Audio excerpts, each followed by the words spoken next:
하나님 말씀 로마서 2장 12절로 16절까지 말씀입니다. 로마서 2장 12절로 16절까지 말씀 한 목소리로 함께 같이 읽도록 하겠습니다.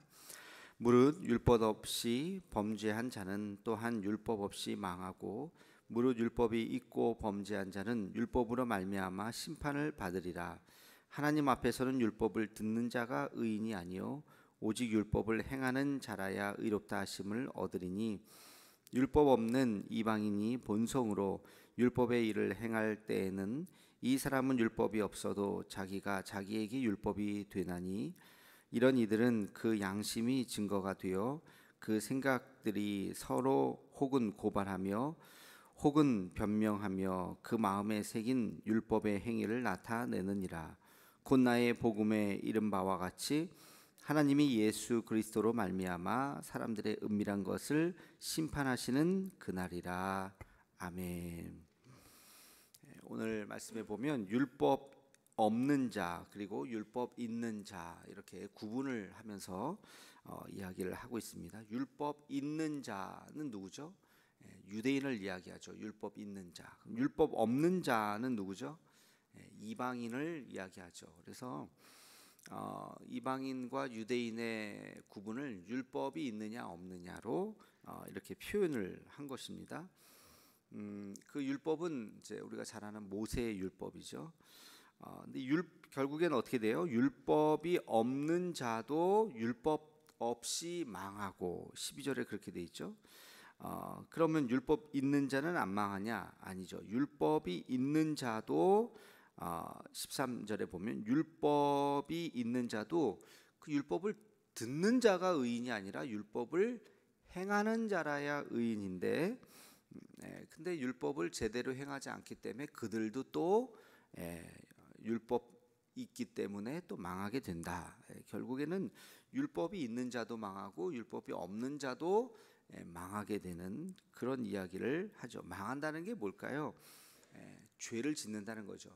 율법이 없는 자는 이게 죄인지도 모르니까 그냥 함부로 막 죄를 짓게 되니까 죄 가운데 있는 것이고, 율법이 있는 자도 죄인지는 아는데 그럼 잘 지켜야 되는데 그걸 안 지킨다는 말이죠. 그러니까 그런 사람도 또 율법을 어기기 때문에 죄인이 되는 것이다. 그런 표현이 이제 앞에 쭉 나오죠. 그런데 여기에 보면 율법이 없는 이방인을 이야기하면서 여기에 양심이 증거가 되어 그런 표현이 나오죠. 15절에 굉장히 로마서에 나오는 아주 유명한 구절 중에 하나죠. 양심법, 양심. 그러니까 우리가 흔히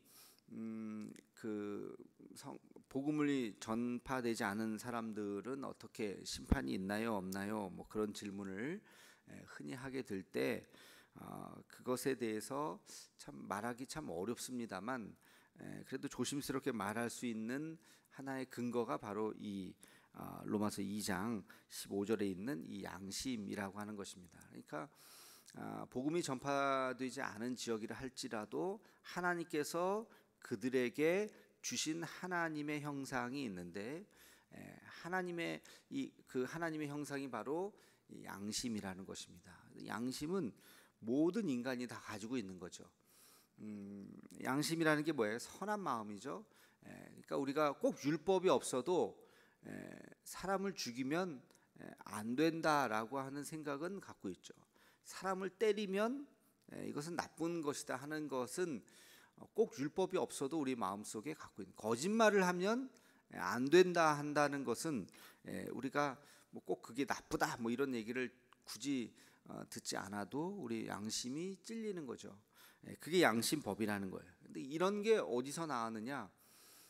알 수 없는 거죠. 그러니까 하나님이 인간을 만드셨을 때부터 우리의 깊은 마음속에 내재되어 있는 마음. 융은 이런 걸 이제 태고 유형이라고 이야기했어요. 인간이기 때문에 갖고 있었던, 그래서 끔찍하고 잔인하고 이런 걸 보면 굉장히 두렵고 움츠려들고, 그리고 기분 좋고 선한 걸 보면 기쁘고 마음이 감동이 되고 마음이 열리고, 우리가 음악을 들으면 처음 듣는 음악이라도 어떤 굉장히 이렇게 마음이 열리고 힐링이 되고, 그런 막 어떨 때만 눈물도 나고, 그렇잖아요. 그 노래 가사를 잘 몰라도 멜로디만 들어도 막 이렇게 마음이 좋아지는 경우가 있죠. 이런 것들이 다 양심이 우리가 작동을 하고 있기 때문에 그렇습니다. 율법과는 관계가 없는 거예요. 그래서 이 양심의 법에 대해서 지금 오늘 이야기하고 있습니다. 그래서 그 양심에 의해서 죄를 우리가 구분할 수 있다라는 것입니다.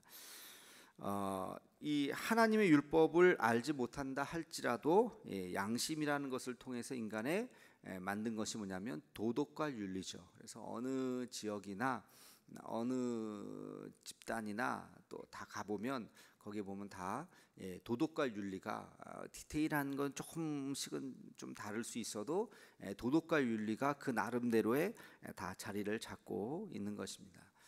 여러분, 양심이라는 것이 이제 우리에게도 있어요. 우리에게도 다 있는데 양심이라는 것은 일종의 탁한 물과 같아서 그 찌꺼기를 가만히 내려놓으면 굉장히 맑아요. 그래서 양심이 우리가 아주 깨끗하신 분들이 있어요.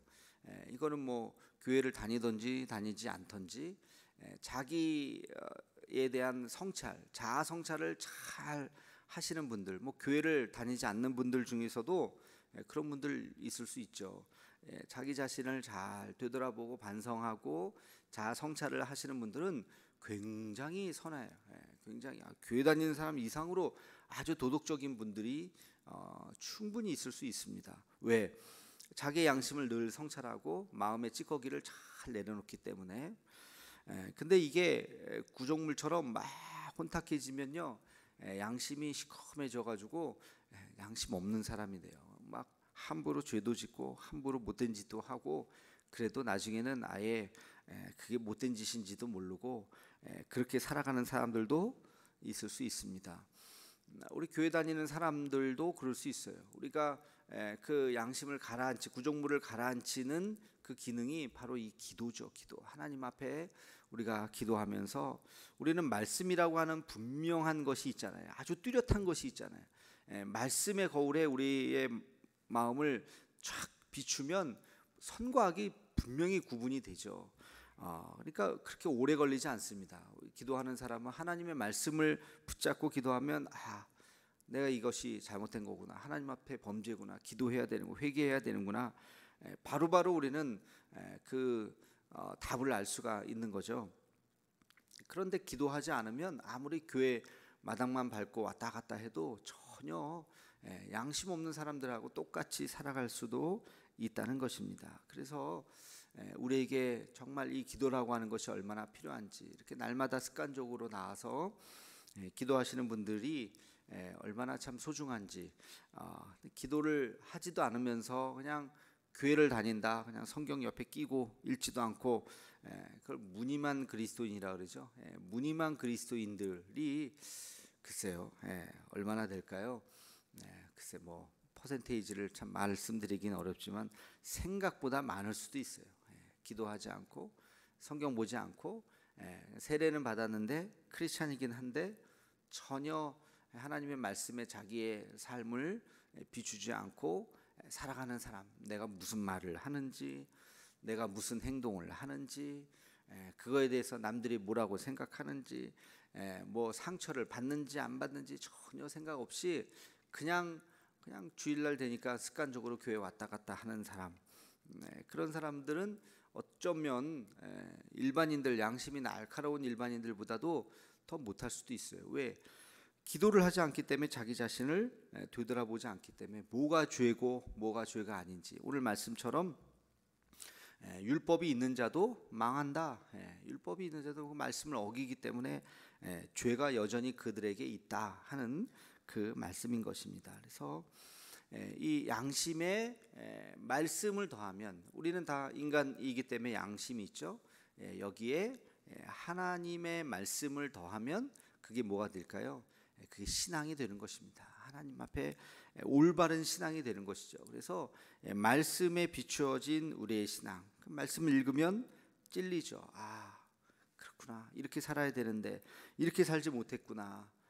그러면 거기서 기도가 터져 나오고 또 하나님의 말씀을 들으면서 위로를 받고 격려를 받고 그렇게 우리의 믿음이 점점 더 다져지는 것이죠. 이 말씀을 붙잡고 우리의 신앙이 더 하나님 앞에 다져지며 더 커질 수 있는 우리 모두가 되기를 주의 이름으로 축원합니다. 기도하겠습니다. 거룩하신 아버지 하나님, 오늘도 하나님 성경 말씀을 통해서 우리가 율법 있는 자임에도 불구하고 율법 없는 자 같이 살아가고 있는 것은 아닌지 되돌아봅니다.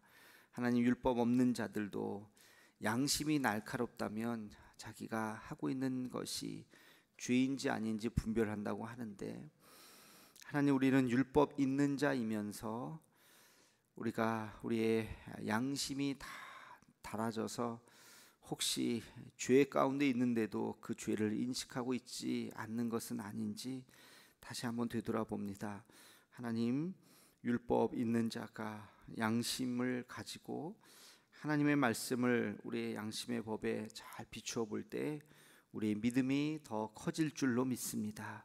날마다 하나님의 말씀을 읽고 우리에게 찔림을 주셔서 회개하게 하시고, 하나님, 우리가 죄 가운데 거하는 것이 아니라 거룩함 가운데 나아갈 수 있는 우리 모두가 되게 하여 주시옵소서. 오늘도 주께서 우리와 함께하여 주시기를 원하옵고 예수님의 이름으로 기도하옵나이다. 아멘.